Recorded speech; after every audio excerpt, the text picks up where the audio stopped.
الہی تیری خاطر ہو، الہی تیری خاطر ہو، میرا جینا میرا مرنا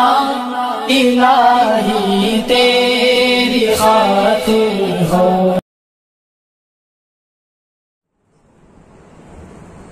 تمام قسم کی تعریف، حمد و ثنا، کبریائی، بڑائی، بزرگی اس خالق کائنات، مالک ارض و سماوات کے لیے لائق و زیبا ہے، جو اکیلے اس کن کائنات کا خالق، مالک، رازق اور پالنہار ہے۔ بیش بہا درود و سلام نازل ہو اللہ رب العالمین کے تمام انبیاء کرام پر، تفضل خاص مآمنہ کرام تاجدار مدینہ امام الانبیاء سید المرسلین رحمت للعالمین جناب عربی محمد رسول اللہ صلی اللہ علیہ وسلم پر اللہم صلی وسلم بارک علیہ۔ حاضرین جمعہ، بزرگان دین، نوجوان دوستوں، عزیز بچوں اور ملت کی ماں اور بہنوں، ابھی خطبہ مسنونہ کے بعد آپ کے روبرو سورہ توبہ کی ایک آیت میں نے تلاوت کی ہے، جس کا اللہ رب العالمین کا ارشاد ہے، ان عدت الشہور عند اللہ 12 شہرا فی کتاب اللہ یوم خلق السماوات والارض، کہ اللہ رب العالمین کے نزدیک مہینوں کی گنتی 12 ہے، اور آج سے نہیں بلکہ جب سے آسمان و زمین کی تخلیق ہوئی ہے اس وقت سے مہینوں کی گنتی، مہینوں کی تعداد 12 ہے۔ منہا 4 حرم، ان 12 مہینوں میں سے 4 حرمت والے مہینے ہیں۔ پیارے نبی صلی اللہ علیہ وسلم نے ارشاد فرمایا 3 متوالیات، کہ 3 مہینے پے در پے ہیں، ذی القعدہ، ذی الحجہ اور محرم، اور اسی طرح چوتھا اور آخری مہینہ رجب کا مہینہ ہے۔ پیارے نبی صلی اللہ علیہ وسلم نے ان 4 مہینوں کی تخصیص فرمائی ہے کہ اللہ رب العالمین نے اس آیت کریمہ کے اندر جن مہینوں کی طرف اشارہ کیا ہے کہ 4 حرمت والے مہینے ہیں، ان سے مراد کون کون سے مہینے ہیں، پیارے نبی صلی اللہ علیہ وسلم نے اس کی نشاندہی فرمائی ہے۔ میرے بھائیوں، کوئی کہنے والا یہ کہہ سکتا ہے کہ اللہ رب العالمین نے یہی 4 مہینوں کو کیوں حرمت والا مہینہ قرار دیا؟ اگر چاہتے تو اللہ رب العالمین شوال کے مہینے کو حرمت والا مہینہ قرار دیتا، اگر اللہ رب العالمین چاہتے تو رمضان المبارک کے مہینے کو حرمت والا مہینہ قرار دیتا، اللہ رب العالمین چاہتے تو شعبان کے مہینے کو حرمت والا قرار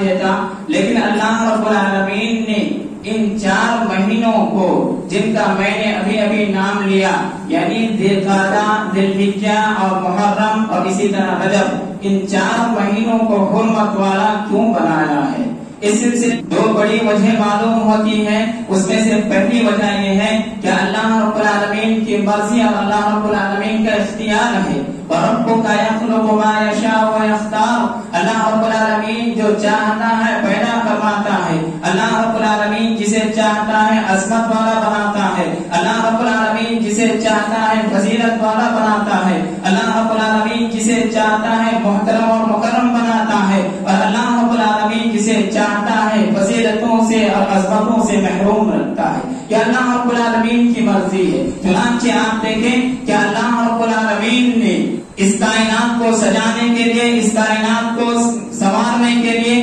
بے شمار مخلوقات کی تخلیق فرمائی ہے، اور انہی مخلوقات میں سے ایک مخلوق انسان بھی ہے، اور ان تمام مخلوقات پر اللہ رب العالمین نے انسانوں کو فضیلت عطا فرمائی ہے، اور عام انسانوں پر اللہ رب العالمین نے پیغمبروں کو فضیلت عطا فرمائی ہے، اور عام پیغمبروں پر اولو العزم پیغمبروں کو اللہ رب العالمین نے فضیلت عطا فرمائی ہے، اور اولو العزم پیغمبروں میں اللہ رب العالمین نے جناب عربی محمد رسول اللہ صلی اللہ علیہ وسلم کو فضیلت عطا فرمائی ہے۔ اسی طرح اللہ رب العالمین اس دنیا میں انسانوں کے رہنے کے لیے اتنی بڑی وسیع و عریض زمین بنائی ہے، اور ان زمینوں پر ان زمینوں کو فضیلت عطا فرمائی ہے جن پر مسجدوں کی تعمیر کی گئی ہے، یعنی مسجدوں کو فضیلت عطا فرمائی ہے، اور عام مسجدوں پر مسجد اقصی پر اللہ رب العالمین نے فضیلت عطا فرمائی ہے، اور مسجد اقصی پر اللہ رب العالمین نے مسجد نبوی کو فضیلت عطا فرمائی ہے،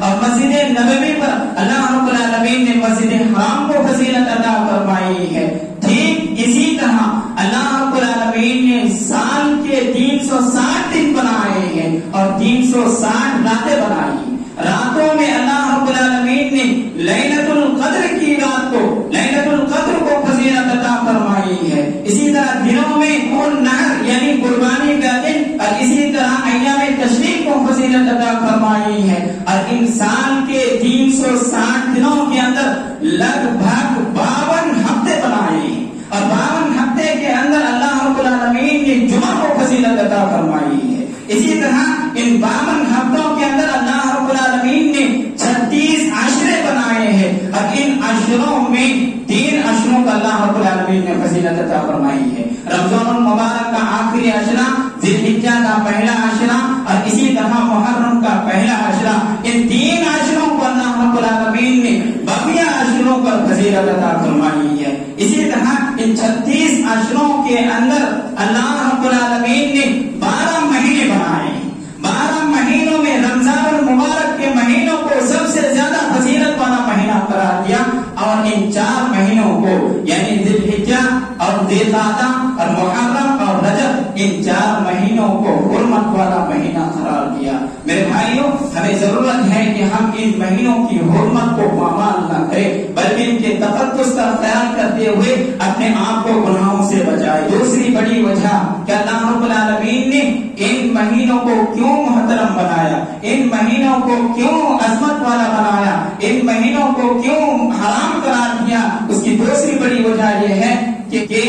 ذی الحجہ کے مہینے میں حج کی ادائیگی ہوتی ہے، ذی الحجہ کے مہینے میں حج کی ادائیگی ہوتی ہے، اور بیت اللہ کے حج کے لیے، بیت اللہ کی زیارت کے لیے زمانہ جاہلیت میں دور دراز سے لوگ سفر کر کے آیا کرتے تھے، دور دراز سے سفر کر کے آیا کرتے تھے، لہذا اللہ رب العالمین نے ذی الحجہ سے پہلے ایک مہینے کو حرام قرار دیا، اور اسی طرح ذی الحجہ کے مہینوں کو بھی حرام قرار دیا، اور اسی طرح ذی الحجہ کے بعد ایک مہینوں کو بھی حرام قرار دیا، تاکہ عرب کے اندر جو خرابی پائی جاتی تھی کہ چھوٹی چھوٹی بات پر سال ہر سال وہ لوگ لڑائی جھگڑا کیا کرتے تھے، قتل و غارت گری خون ریزی ان کے درمیان جاری رہتا تھا، یہ سال ہر سال رہتا تھا، کہ اللہ رب العالمین نے ان 3 مہینوں کو لگاتار فضیلت والا بنا کر، محترم اور حرمت والا بنا کر یہ ثابت کیا کہ اگر کوئی بیت اللہ کے حج کے لیے آنا چاہے تو ایسی صورت میں قتل و غارت گری کو روک کر بآسانی وہ بیت اللہ کے لیے آ سکے، سفر کر سکے اور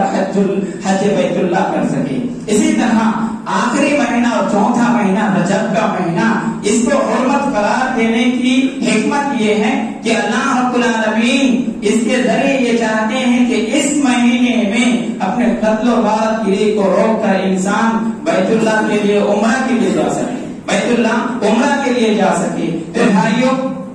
اللہ رب العالمین نے آگے ارشاد فرمایا فَلَا تَظْلِمُوا فِيهِنَّ أَنفُسَكُمْ، کہ اے میرے بندو، اے میرے بندو، تم ان مہینوں کے اندر اپنے نفس کو ظلم کا شکار مت بناؤ، یعنی اپنے نفس پر ظلم نہ کرو۔ فَلَا تَظْلِمُوا فِيهِنَّ أَنفُسَكُمْ، ظلم سے کیا مراد ہے؟ میرے بھائیوں، قرآن کی ایک آیت آتی ہے جس میں پیارے نبی صلی اللہ علیہ وسلم سے کفار مکہ سوال کرتے ہیں، پوچھتے ہیں يَسْأَلُونَكَ عَنِ الشَّهْرِ الْحَرَامِ قِتَالٍ فِيهِ قُلْ قِتَالٌ فِيهِ كَبِيرٌ، کہ پیارے نبی صلی اللہ علیہ وسلم سے کفار مکہ سوال کرتے ہیں، پوچھتے ہیں ان حرمت والے مہینوں کے اندر قتل و غارت گری کے بارے میں سوال کرتے ہیں، پوچھتے ہیں۔ نبی کریم صلی اللہ علیہ وسلم کو کہا جاتا ہے قُلْ فِيهِمَا كَبِيرٌ، اے نبی کریم صلی اللہ علیہ وسلم، اے نبی کائنات صلی اللہ علیہ وسلم، آپ ان کو بتا دیجئے، آپ ان تک اس بات کو پہنچا دیجئے کہ ان مہینوں میں قتل و غارت گری کرنا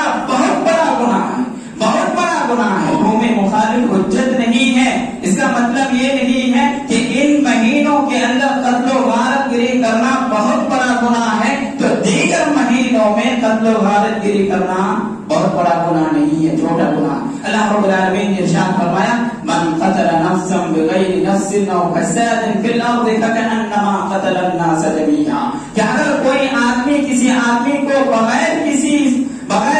حق کے اگر قتل کرتا ہے تو ایسی صورت میں وہ گوئے کی پوری انسانیت کا قاتل ہے۔ اگر کوئی دیگر مہینوں میں قتل کرتا ہے تو بھی بڑا گناہ ہے، لیکن اگر ان مہینوں میں خصوصی طور پر وہ قتل و غارت گری کرتا ہے، فساد برپا کرتا ہے، لڑائی جھگڑا کرتا ہے، تو ایسی صورت میں یہ اور بڑا گناہ ہے۔ اس کو یوں سمجھیے کہ جھوٹ بولنا کبیرہ گناہ ہے، جھوٹ بولنا کبیرہ گناہ ہے۔ اگر کوئی عام دنوں میں جھوٹ بولتا ہے تو کبیرہ گناہ کا وہ ارتکاب کرتا ہے، لیکن اگر کوئی روزہ رکھ کے جھوٹ بولے تو اور بڑا گناہ ہے۔ اسی طرح اگر کوئی مسجد میں بیٹھ کر جھوٹ بولے تو یہ اور بڑا گناہ ہے۔ کہ جن مہینوں کی فضیلت بیان کی گئی ہے، جن مہینوں کی فضیلت بیان کی گئی ہے کہ اگر ان مہینوں میں کوئی عمل کرتا ہے، نیک عمل کو انجام دیتا ہے، تو ایسی صورت پر اجر و ثواب کی بات کہی گئی ہے۔ اگر ان مہینوں میں کوئی گناہ کا ارتکاب کرتا ہے تو جس طرح اجر و ثواب بڑھا کر دیا جاتا ہے، اسی طرح گناہ بھی اس کے حق میں زیادہ لکھے جاتے ہیں۔ معلوم یہ ہوا کہ جس طرح عام مہینوں میں قتل و غارت گری کرنا بڑا گناہ ہے، کبیرہ گناہ ہے، اسی طرح ان مہینوں میں کرنا اس سے بھی بڑا گناہ ہے۔ لہذا ضرورت اس بات کی ہے کہ ہم ان مہینوں کی حرمت کو پامال نہ کریں، ان کے تقدس کا خیال کرتے ہوئے ہم ان مہینوں میں قتل و غارت گری، اسی طرح فساد برپا کرنے سے اپنے آپ کو بچائیں۔ میرے بھائیوں، اس مہینے کی فضیلت، ہم جس مہینے سے گزر رہے ہیں یہ حرمت والے مہینوں میں سے ایک مہینہ ہے، اور یہ ختم ہونے کو یہ 12واں مہینہ ہے۔ اس کے بعد جو مہینہ آنے والا ہے وہ محرم الحرام کا مہینہ ہے، اور یہ اسلامی تاریخ کا پہلا مہینہ۔ اس کی فضیلت یہی ہے کہ اسلامی تاریخ کا پہلا مہینہ ہے، اور اس کو بنیاد نبی کریم صلی اللہ علیہ وسلم مکہ چھوڑ کر جب مدینہ آئے ہجرت کر کے، اس کو بنیاد بنا کر اس کو پہلا مہینہ قرار دیا گیا۔ حضرت ابو موسیٰ اشعری رضی اللہ تعالی عنہ کے مشورے پر حضرت عمر فاروق رضی اللہ تعالی عنہ نے سن 17 ہجری کے اندر اس مہینے کو پہلا مہینہ قرار دیا، اور اسلامی تاریخ کے اندر اس کو شمار کیا گیا۔ لیکن بدقسمتی سے ہمارے اندر سے یہ چیزیں ختم ہوتی جا رہی ہے۔ ہم میں سے کتنے ایسے لوگ ہیں جن کو ان مہینوں کی گنتی معلوم نہیں، ان مہینوں کا نام معلوم نہیں۔ کتنے ایسے لوگ ہیں کہ مہینہ گزر جاتا ہے، ہمیں پتہ نہیں ہوتا کہ یہ کون سا مہینہ ہے، مہینے کی کون سی تاریخ ہے۔ بڑے افسوس کی بات ہے۔ ضرورت اس بات کی ہے کہ ہم اسلامی تاریخ کو جاننے کی کوشش کریں اور اس کے مطابق زندگی کو گزارنے کی کوشش کریں۔ اسی طرح میرے بھائیوں، اس مہینے کے فضیلت میں سے ایک فضیلت یہ بھی ہے، احد من اربعۃ الحرم، کہ ان 4 حرمت والوں مہینوں میں سے ایک مہینہ یہ محرم کا مہینہ بھی ہے۔ حضرت ابو قتادہ رضی اللہ تعالیٰ عنہ سے سوال کیا گیا کہ یہ مہینہ، اس کے اندر ایک دن آتا ہے 10ویں تاریخ، جس کو ہم محرم کا دن کہتے ہیں، کہ عام طور پر محرم کے لیے اس دن تعین نکالا جاتا ہے۔ اس دن کے بارے میں پوچھا گیا، سوال کیا گیا، تو حضرت ابو قتادہ رضی اللہ تعالیٰ عنہ نے ارشاد فرمایا کہ نبی کریم صلی اللہ علیہ وسلم نے ارشاد فرمایا یکفر السنۃ الماضیہ، کہ اس دن کے روزے رکھنے کی وجہ سے اللہ رب العالمین انسان کے ایک گناہ پچھلے گناہ معاف کر دیتے ہیں، ایک سال کے پچھلے گناہ معاف کر دیتے ہیں۔ اسی طرح پیارے نبی صلی اللہ علیہ وسلم نے ارشاد فرمایا افضل الصیام بعد رمضان شہر اللہ المحرم، کہ رمضان المبارک کے روزوں کے بعد سب سے زیادہ عظمت والا اگر روزہ کوئی ہے تو یہ محرم کا روزہ ہے، یہ محرم کا روزہ ہے۔ حضرت عبداللہ بن عباس رضی اللہ تعالی عنہما سے روایت ہے، وہ فرماتے ہیں ما رأيت النبي صلی اللہ علیہ وسلم يتحرى صيام يوم فضله على غيره، کہ نبی کریم صلی اللہ علیہ وسلم نے صرف فضیلت بیان نہیں کی، نبی کریم صلی اللہ علیہ وسلم نے یہ محرم کے روزہ رکھنے کے لیے لوگوں کو ابھارا نہیں، بلکہ خود نبی کریم صلی اللہ علیہ وسلم اس کا بہت زیادہ اہتمام کرتے کرتے تھے. حضرت عبداللہ بن عباس اسی کو بیان کرتے ہیں کہ میں نے نبی کریم صلی اللہ علیہ وسلم کو رمضان کے بعد محرم کے روزوں کا جس قدر اہتمام کرتے ہوئے دیکھا کسی اور مہینے کے روزوں کا اہتمام کرتے ہوئے اتنا نہیں دیکھا.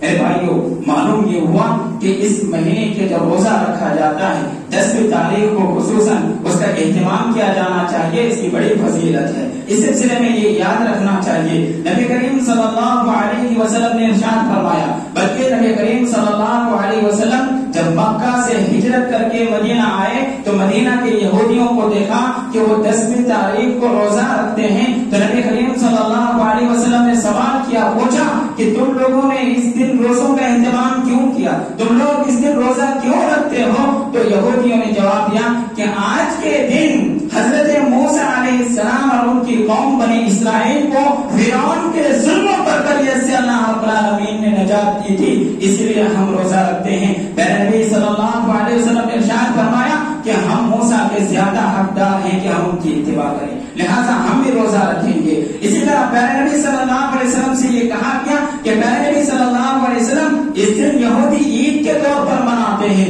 روزہ رکھتے ہیں. تو پیارے نبی صلی اللہ علیہ وسلم نے ارشاد فرمایا کہ یہودی کی مخالفت کرو اور یاد رکھو اگر میں آئندہ سال زندہ رہا تو 10 تاریخ کے ساتھ ساتھ 9 تاریخ کا بھی روزہ رکھوں گا. لہذا علماء نے بیان کیا کہ یہودیوں کی مخالفت کرتے ہوئے 10 تاریخ کا روزہ رکھنا, اسی طرح 9 تاریخ کا روزہ رکھنا, اور اگر کوئی 9 تاریخ کو نہ رکھ سکے تو 11 تاریخ کا روزہ رکھنا نبی کریم صلی اللہ علیہ وسلم کی سنت ہے. لہذا ضرورت اس بات کی ہے کہ ہم 10 تاریخ کو روزہ رکھیں, اور اگر ہو سکے تو 9 تاریخ کا بھی روزہ رکھیں, اور 9 تاریخ اگر روزہ اتفاق سے چھوٹ جائے یاد نہ رہنے کی وجہ سے یا کسی اور بنیاد پر تو ایسی صورت میں ہم 11 تاریخ کے روزوں کا اہتمام کریں. میرے بھائیوں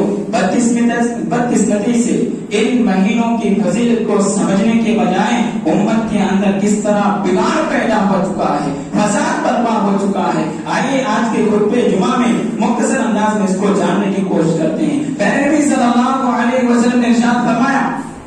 اربع فی امتی من امر الجاہلیہ, کہ میری امت کے اندر جاہلیت کے امر میں سے 4 چیزیں باقی رہنے والی ہیں. لا یترکونہن, اب ان کو میری امت کے لوگ چھوڑنے والے نہیں ہیں. ان میں سے پہلی چیز الفخر فی الاحساب, حسب و نسب کی بنیاد پر فخر کرنا. تو نواح ہے, تو فلاں ہے, تو ڈھکانا ہے, تو یہ ہے. یہ حسب و نسب کی بنیاد پر فخر کرنا یہ نبی کریم صلی اللہ علیہ وسلم کی پیشن گوئی کے مطابق ہماری امت کی یہ بیماری ہے اور بہت بڑی بیماری ہے, اس سے بچنے کی ضرورت ہے. اسی طرح نبی کریم صلی اللہ علیہ وسلم نے ارشاد فرمایا والطعن فی الانساب, کسی کو ماں کی گالی دینا یا اس کے خاندان کو برا بھلا کہنا, اس کے حسب و نسب کے ساتھ ساتھ اس کے خاندان کو برا بھلا کہنا, طعن کرنا, یعنی تو فلاں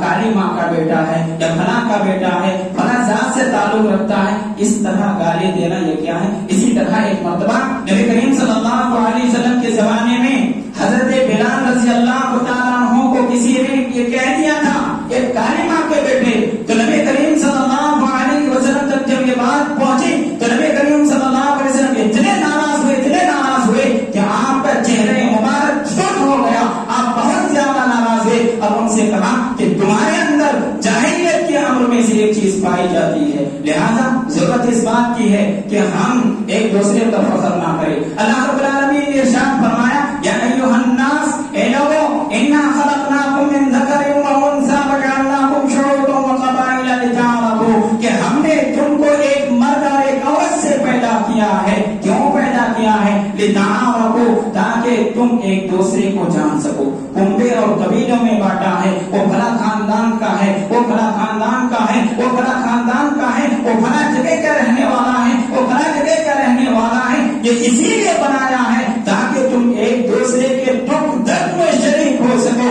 ایک دوسرے کو پہچان سکو. میرے بھائیوں, یہ فخر و مباحات کے لیے نہیں ہے, ایک دوسرے پر فخر کرنے کے لیے نہیں ہے, ایک دوسرے کو نیچا دکھانے کے لیے نہیں ہے. اور یاد رکھو اللہ رب العالمین نے ارشاد فرمایا ان اکرمکم عند اللہ اتقاکم, اللہ رب العالمین کے نزدیک کوئی اگر بڑا خاندان کا رہنے والا ہے, بڑا خاندان میں ان کی پیدائش ہوئی ہے, تو ایسی صورت میں محترم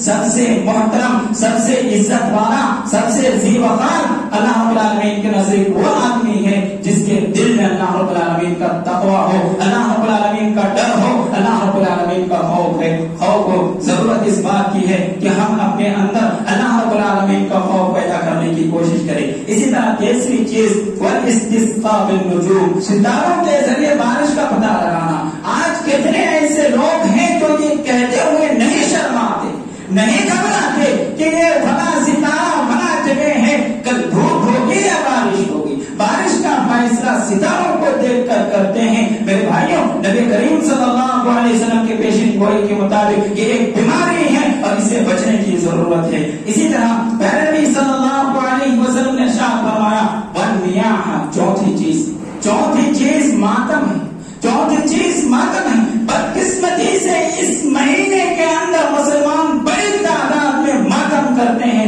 میں مانتا ہوں کہ جو لوگ ماتم کرتے ہیں وہ حضرت حسین رضی اللہ تعالیٰ عنہ سے محبت کا دم بھرتے ہیں، لیکن ایسے لوگوں سے میں پوچھنا چاہتا ہوں، یہ سوال کرنا چاہتا ہوں اور یہ بتانا چاہتا ہوں، کیا تاریخ اسلام کے اندر کیا ایک ہی شہادت اس طرح کی ہوئی ہے؟ کیا حضرت عمر فاروق رضی اللہ تعالیٰ عنہ کی شہادت نظر نہیں آتی؟ حضرت عثمان غنی رضی اللہ تعالیٰ عنہ کی شہادت نظر نہیں آتی؟ حضرت حمزہ رضی اللہ تعالیٰ عنہ کی شہادت نظر نہیں آتی؟ حضرت علی رضی اللہ تعالیٰ عنہ کی شہادت نظر نہیں؟ تاریخ اسلام کے اندر کتنے ایسے صحابہ ہیں جن کو بے دردی کے ساتھ شہید کر دیا گیا۔ حضرت خبیب رضی اللہ تعالیٰ عنہ زندہ آدمی کو اس کے جسم سے آدھا کو کاٹ کاٹ کر الگ کر لیتے ہیں۔ میرے بھائیو، اتنی بے دردی سے ان کو شہید کیا جاتا ہے لیکن ان کا ماتم نہیں کیا جاتا، پھر ان کا ماتم کیوں کیا جاتا ہے؟ اس سازش کو سمجھنے کی ضرورت ہے۔ پیارے نبی صلی اللہ علیہ وسلم نے آگے ارشاد فرمایا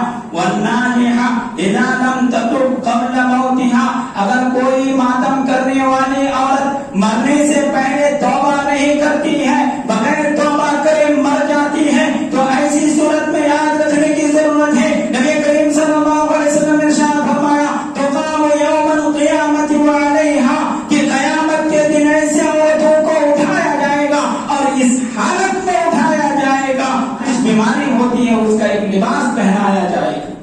خارش بیماری کا لباس پہنایا جائے گا اور اسے کہ وہ بے چین اور پریشان ہوں گے، اس حالت میں ان کو اٹھایا جائے گا۔ میرے بھائیوں، ضرورت اس بات کی ہے کہ ہمارے گھروں کے اندر اگر یہ چیز پائی جاتی ہے تو ہم اس کو ختم کرنے کی کوشش کریں۔ نبی کریم صلی اللہ علیہ وسلم نے ارشاد فرمایا کہ دو قسم کی آواز ایسی ہیں جو لعنت کے موجب بنتی ہے، خوشی کے وقت گانے بجانے کی آواز اور موت اور غم اور مصیبت کے وقت رونے کی آواز، یہ دو قسم کی آواز ایسی ہیں جو لعنت کا موجب بنتی ہیں۔ لہذا اگر کوئی انسان یہ جانتا ہے کہ میرے مرنے کے بعد مجھ پر ماتم کیا جائے گا، مجھ پر رویا جائے گا، تو ایسی صورت میں ضروری ہے، واجب ہے کہ وہ آدمی اپنے گھر والوں کو نصیحت کر کے جائے، وصیت کر کے جائے، بتا کر جائے، اور اگر وہ نہیں بتاتا ہے تو روئے گی ان کی بیٹی لیکن وبال ان پر جائے گا۔ قرآن کی وہ آیت ہے وَلَا تَزِرُ وَازِرَةٌ وِزْرَ أُخْرَىٰ، کہ کل قیامت کے روز کوئی انسان کسی کا بوجھ نہیں اٹھائے گا، بیوی روئے گی، شوہر بوجھ نہیں اٹھائے گا، لیکن ایک بات یاد رکھو، اگر آپ کو پتا ہے کہ میرے مرنے کے بعد یہ میری بیوی روئے گی، میرے بچے روئیں گے، اور ایسی صورت میں بھی آپ وصیت نہیں کرتے ہو، نصیحت نہیں کرتے ہو، منع نہیں کرتے ہو، تو یاد رکھو وہ وبال ان پر نہیں آپ پر آئے گا۔ اسی طرح صحابی رسول ابو موسیٰ اشعری رضی اللہ تعالیٰ عنہ کا بیٹا ابو بردہ رضی اللہ تعالیٰ عنہ وہ بیان کرتے ہیں کہ ایک مرتبہ میرے والد صاحب پر کشش طاری ہو گئی اور میرے ابو کا سر ان کی بیویوں میں سے کسی کے گود پر تھا۔ جب کشش طاری ہوئی تو وہ بیوی رونے لگی تو اس وقت میرے ابو جواب دینا چاہتے تھے لیکن جواب نہیں دے سکے۔ جب افاقہ ہوا تو میرے ابو نے کہا کہ نبی کریم صلی اللہ علیہ وسلم نے اس سے برات کا اعلان کیا ہے، میں تمہیں منع کرتا ہوں، اگر تم ایسا کرو گے تو تم اس کا ذمہ دار ہوگے۔ میرے بھائیوں، معلوم یہ ہوا کہ یہ ماتم کرنا، نوحہ کرنا، اسی طرح سینہ چاک کرنا، اسی طرح چہروں پہ مارنا، یہ نبی کریم صلی اللہ علیہ وسلم کی تعلیم کے منافی ہے۔ نبی کریم صلی اللہ علیہ وسلم نے ارشاد فرمایا لیس منا من لطم الخدود وشق الجیوب، کہ جو شخص لفظ چہروں پہ مارتا ہو اور اسی طرح اپنے گریبان کو چاک کرتا ہو اور اسی طرح جاہلیت کے عمر میں سے کسی پکار یعنی مصیبت کے وقت روتا ہو اور خوشی کے وقت گانے بجاتا ہو، اگر یہ چیزیں کسی کے اندر پائی جاتی ہے تو ایسی صورت میں وہ آدمی ہم میں سے نہیں ہے۔ میرے بھائیو، اس مہینے میں ایک اور بیماری ہمارے اندر پائی جاتی ہے، وہ دوسری بیماری کیا ہے کہ ہم صحابہ کرام کو تعظیم و تشبیہ کرتے ہیں۔ ہم میں سے کتنے ایسے لوگ ہیں صحابہ کرام کو گالی دیتے ہیں، حالانکہ پیارے نبی صلی اللہ علیہ وسلم نے ارشاد فرمایا تھا لا تسبوا اصحابی، اے میری امت کے لوگوں، اے میری محمد کی امت محمد کے ماننے والوں، سن لو، تم میرے صحابہ کو برا بھلا مت کہنا، تم میرے صحابہ کو گالی گلوچ مت کرنا۔ کیوں؟ اگر تم میں سے کوئی احد پہاڑ کے برابر بھی سونا چاندی خرچ کرے تو صحابہ کرام کے پیروں کے مٹھ کے برابر بلکہ ایک مٹھ کی آدھی کے برابر بھی نہیں ہو سکتے۔ میرے بھائیو، احد پہاڑ کے برابر سونا چاندی خرچ کر کے کوئی صحابہ کرام کے ایک مٹھ کے برابر بھی نہیں ہو سکتے۔ جائے ہمارے کرام کو گالی دے، صحابہ کرام کو ان کے بارے میں تعظیم و تشبیہ کرے، ان کو برا بھلا کہے۔ اسی طرح امام طحاوی رحمۃ اللہ علیہ اپنی کتاب میں لکھتے ہیں کہ اہل سنت والجماعت کا یہ عقیدہ ہے، اہل سنت والجماعت کا یہ عقیدہ ہے کہ وہ صحابہ کرام سے محبت کرتے ہیں اور ان میں سے کسی صحابی کی محبت میں غلو نہیں کرتے، محبت کرتے ہیں اور محبت میں غلو نہیں کرتے اور ان سے برات کا اظہار نہیں کرتے۔ اور جو لوگ صحابہ کرام کو برا بھلا کہتے ہیں، تعظیم و تشبیہ کرتے ہیں، گالی دیتے ہیں، بغض رکھتے ہیں، ہم ایسے لوگوں سے بھی بغض رکھتے ہیں، ایسے لوگوں سے بھی ہم بغض رکھتے ہیں۔ اور جو لوگ صحابہ کرام کو اچھے انداز میں یاد نہیں کرتے، گالی گلوچ کرتے ہیں، ایسے لوگوں سے بھی ہم بغض رکھتے ہیں، حالانکہ ہم صحابہ کرام کو اچھے سے یاد کرنے والے ہیں۔ صحابہ کرام سے محبت کرنا یہ عین دین ہے، صحابہ کرام سے محبت کرنا یہ عین اسلام ہے، صحابہ کرام سے محبت کرنا یہ عین ایمان ہے، صحابہ کرام سے محبت کرنا یہ عین اسلام ہے، احسان ہے۔ میرے بھائیوں، اس کے مقابلے میں اگر کوئی صحابہ کرام کو گالی گلوچ کرتا ہے، برا بھلا کہتا ہے